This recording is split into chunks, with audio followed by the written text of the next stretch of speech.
Welcome back to the Athens Democracy Forum. My name is Farah Nayeri, and I'm a culture writer for the New York Times. I would like to welcome you to Athens, because Athens is the city where I happen to be right now, and my guest as well. We are physically present in this beautiful place. And Athens is also the subject of the talk that is about to begin. Nearly 25 centuries ago, this city was hit with a terrible, terrible plague. Tens of thousands of people died. An estimated quarter of the population of Athens, which at the time was probably, well, not probably, the biggest city, a Greek city anywhere in the world. So you can imagine that just the scale of the devastation.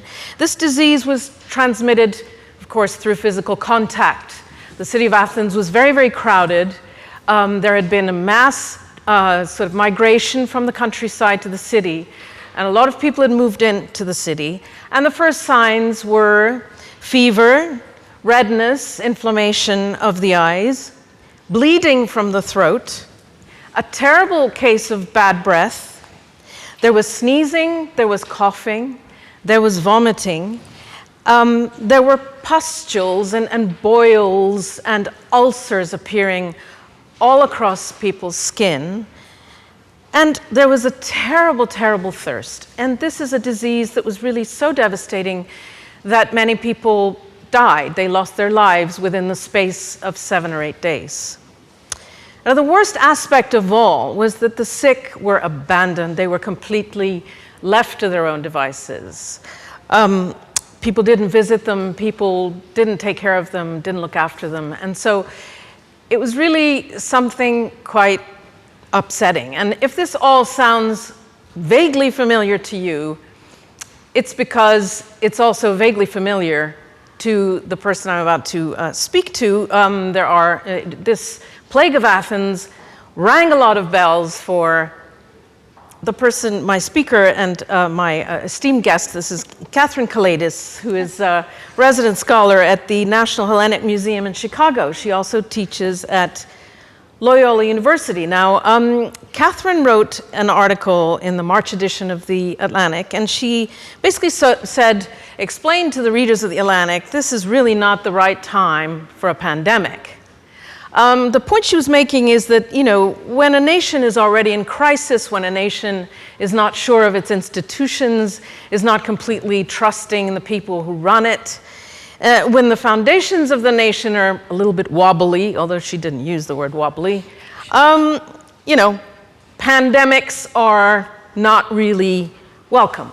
And so that's really kind of the top of our conversation today, Katherine. I just wanted to know, first of all, from you, what the sort of correlation is between politics and a pandemic, because a pandemic is a medical phenomenon, we would think. It's a virus that spreads, and we try to not catch it. And it obviously has claimed 1 million lives this year, tragically. However, one would think it's a medical phenomenon. Why should there be any connection between pandemics and politics? Well, I think people now say, you can't make it political. And I think that's a misreading of what politics is, right? So the word politics comes from a Greek word, from polis, which is the city. And so politics is really about anything that happens in a city, in a society.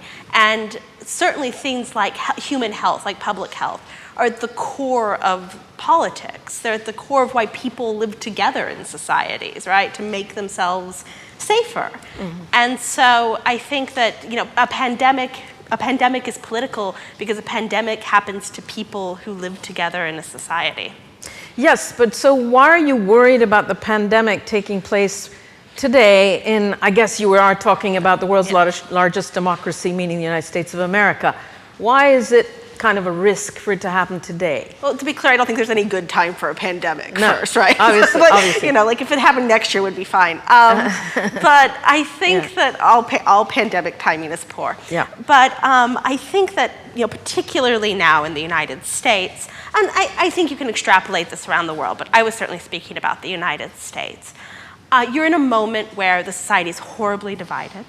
There is a lack of trust on both, sort of on both ends of the political spectrum with regard to the leadership, with regard to expertise. I think populism in the midst of a pandemic is incredibly dangerous.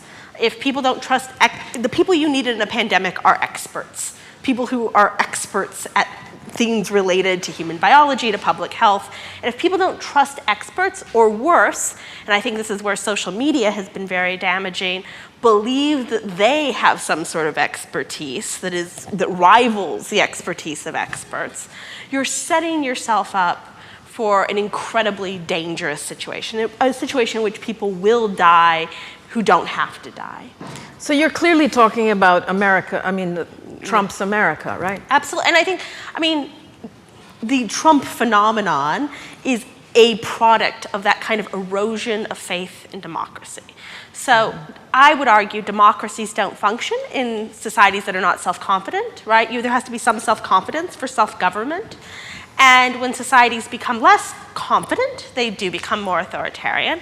And I think the Trump phenomenon, right? I think Donald Trump, the man, is the symptom, not the disease. He's the bleeding from the eyes bit, right? Right. I think that phenomenon is about a society that has lost its self-confidence. I think Trump draws his support particularly from those corners of American life that have lost their self-confidence. And so if you have this society that's already fractured, that's already struggling, that already distrusts expertise, if you sort of unleash a biological threat, which is a real threat as compared to sort of when the markets crash and we made them up so we can tinker with them, this real threat, you're going to be in trouble. Okay, so what parallels are you drawing with Athens? How was the situation in Athens all those centuries, 24 centuries ago? Similar, Yeah, first I would say that history only really teaches you two lessons, right? Like, don't start a land war in Asia, don't invade Russia in the wintertime. The rest is extrapolation. Okay. But I think, Athens was in the midst of the Peloponnesian War. It had been at a sort of peak of power. It was engaged in this war with Sparta, its great adversary, which it had been briefly allied with against the Persians, but that had broken down pretty quickly. People were pouring into Athens, you mentioned this, in the years before from the countryside. There was urbanization going on. And in the midst of this, crisis of the political class, much like we're seeing now, a crisis of confidence in the political class, the plague hits. And it ends up sort of disrupting the whole of Athenian life and really making manifest in the dying bodies in the city all of the self-doubts the Athenians already had about their democracy, about the health of their state.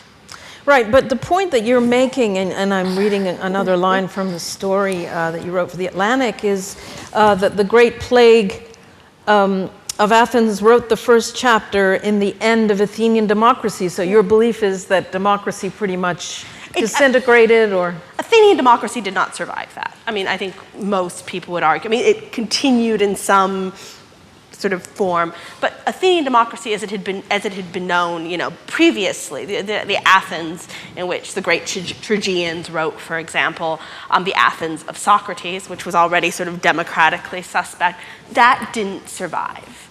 And it slowly began this descent into autocracy. It didn't happen overnight. It didn't wake up and it wasn't.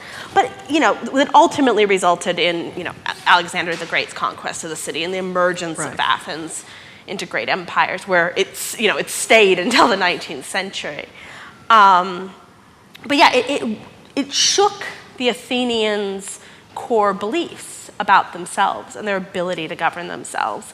And after that, authoritarianism was able to sort of sneak in the back door because people started to think, yeah, maybe we're not up to this task. Yeah, The New Yorker did a story in June, maybe it was a follow-up to yours, and they kind of went back and made the similar point. They said, and the article says that the Athens disaster was this chilling admonition, a sort of like premonition, and the damage to democracy lasted far longer. And the New Yorker conclusion was, I think similar to yours, I guess, the stakes of our own vulnerability right now are no different. I mean, I can't remember where I heard it now that we're talking, but I heard just a few weeks ago someone saying that part of what's going on with COVID is this sort of competition between systems, right? What system is going to be successful in controlling this pandemic? And that if the scorecard is, how many people die, for example, or how prevalent is the pandemic, that is not a good report card for American democracy. And my fear would be, as someone who has vague faith in American democracy and certainly sort of a love for American democracy, my fear would be that when we look at that report card at the end, we don't conclude it was a glitch in the system, but that it was built into the system. That the pandemic exploded out of some faults in the system? Yeah, and in a system that can't be repaired, right? That it wasn't about the people at the top, it wasn't about the moment it hit, but that maybe there was something in the system itself like that was broken. I mean, I don't know. I think different people across the political spectrum would give different answers. I think on the right, there's you've seen this sort of xenophobia, very early on in the pandemic, right. That somehow the openness, that any sort of American openness made us vulnerable. And that's certainly, I think, that part, right? The globalization made us vulnerable. Yep. I think that's what you're hearing come out of the right. I think on the left, certainly it's a critique I'm much more sympathetic to, but this idea that systemic racism, income inequality made America, the lack of universal health care, which is likely true, but that made America more vulnerable. If people don't conclude that any of these things are fixable flaws in the system, if they conclude that these are problems in the foundation, and you have to they're going to conclude that you have to tear down the building. Okay, here's the thing. Let's bring it back to today, and then we'll go back to Athens. Okay, that's what I do. Yeah. I mean, if we look at America today, we are weeks away from an election, and we had a debate just the other day, and we have these two candidates, and of course it could swing in wildly different directions depending on who the winner is. But what you are saying, I mean, the warning that you're issuing, I guess, through your speeches today and through the Hellenic magazine is that you think that the foundations of American democracy are in danger because of the pandemic, because of the pandemic? I think that our faith in the foundations of American democracy are in danger. I think the bones are good. I worry what happens when people don't believe the bones are good. I worry about what happens if people lose. What I see in Athens, in the Athenian model, is not that there's something inherently wrong in Athenian democracy, where there are problems, and of course, right, every society has problems. There's nothing wrong, though, with American democracy, with Athenian democracy, but people came to believe the system couldn't be fixed. I worry that America is headed in that same direction, that too many people across the political spectrum will conclude it can't be fixed, burn it all down. Burn it all down. And and I think if too many people conclude that, it's okay if there's people on the fringes who want, but if too many people conclude that, then that's the death sentence for a democracy. So then what do we have? Dictatorship, tyranny? I mean, here's the thing. I don't think what happens is you wake up, people lose faith in American democracy, and you wake up in, Pol Pot's Cambodia. Right. I don't think that's what happens. I think it's much more insidious than that. Yeah. I think what happens is there's a slow erosion of norms that people become, it's death by 1,000 paper cuts. And ultimately, that's how democracies die. They don't die most of the time in sort of fires. They die by, and I mean, you brought up the debate. Mm-hmm. When I was watching the debate, what I was seeing as a historian, that sounds a little bit grandiose, but I guess that's what I am. Yeah. As a historian, what I was seeing is if people become immune to what was happening in that debate, mm-hmm. to the erosion of that sort of tradition of American presidential debates, if people become immune to that, that's dangerous. So we become an imperfect democracy or a kind of fake democracy or a kind of pretense of a democracy? Oh, yeah.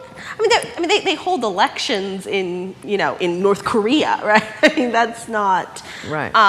You can have the pretense of democracy can be there, but I think that if those norms erode, then real democracy ceases to exist. Yeah. That sounds very pessimistic, but I don't mean it to. I don't have great expertise in ancient Greek history, but I do have a friend at Cambridge University, Professor Paul Cartledge. I know Paul Cartledge from my graduate school Exactly, days. there you go. And he's now Professor Emeritus at Cambridge, and so I dropped him a little email and I said, I'm going to be on a panel with Katherine, and here's the article, and what would you have to say? And and he said that he found parallels with ancient Greece and with history in general to be very interesting. And he said, on one hand, we were really better off than the Athenians were in the sense that, of course, medical progress, I mean, in terms of medical progress has been exponential. We've now got you've figured out the human genome and DNA and all that. And so we can obviously get to the bottom of this disease a lot quicker than those poor guys could. Yeah, I know, yeah, I mean, really. Can you imagine if you didn't know about viruses or bacteria? Yeah. I mean, yeah. Exactly. Yeah. But then he said we were also worse off because of globalization, this world where a plague in China or a disease in China basically spreads within weeks ultimately to the rest of the world. I mean, maybe it was a couple of months, but that's still weeks, really. Yeah.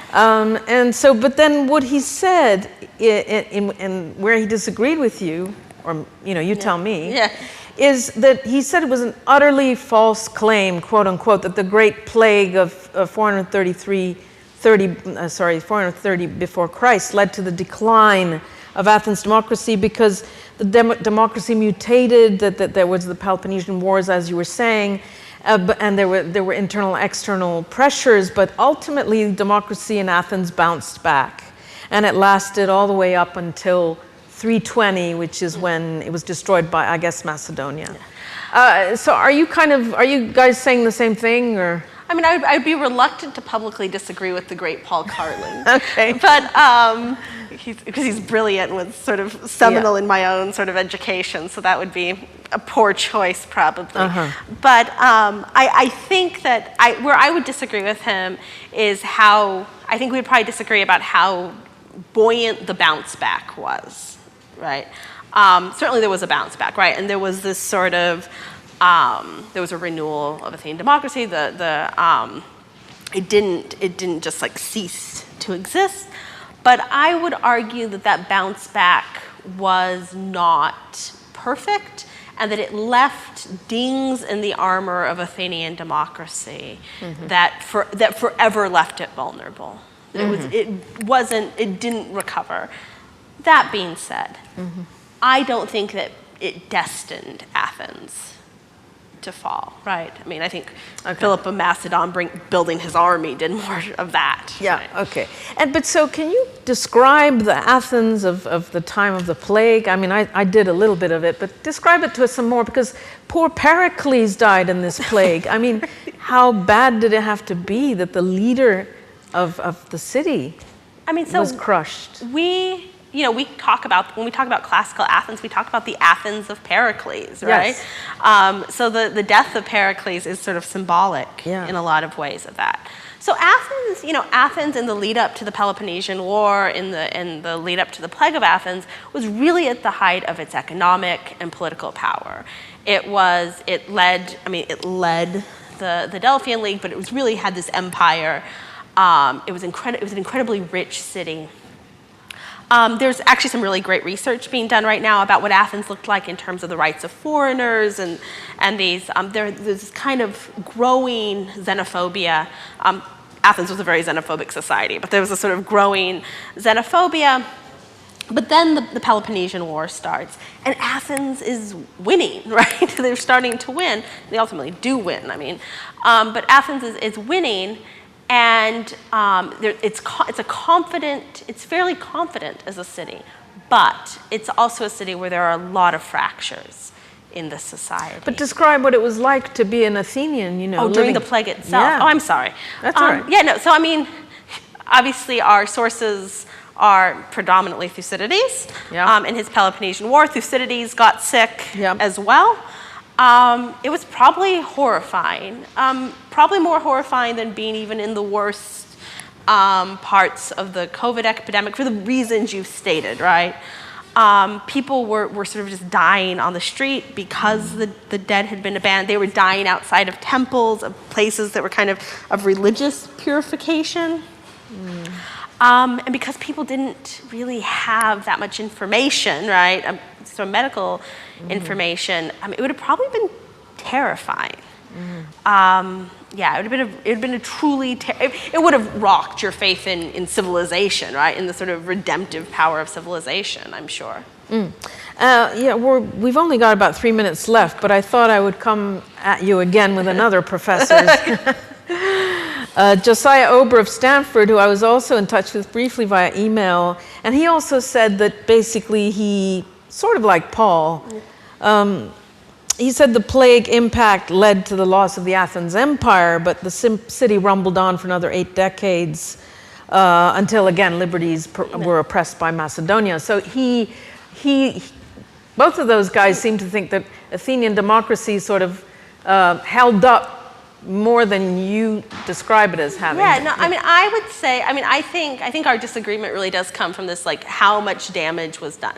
Certainly right. Athenian prestige in the world as such was destroyed in the long run. And that has a lot to do with also with the Peloponnesian War and other factors. And it did rumble on, but it was I think from my disagreement with them would be, from that point forward, Athens' sort of resolute faith in democracy as the superior form of government was undermined, and that never went away.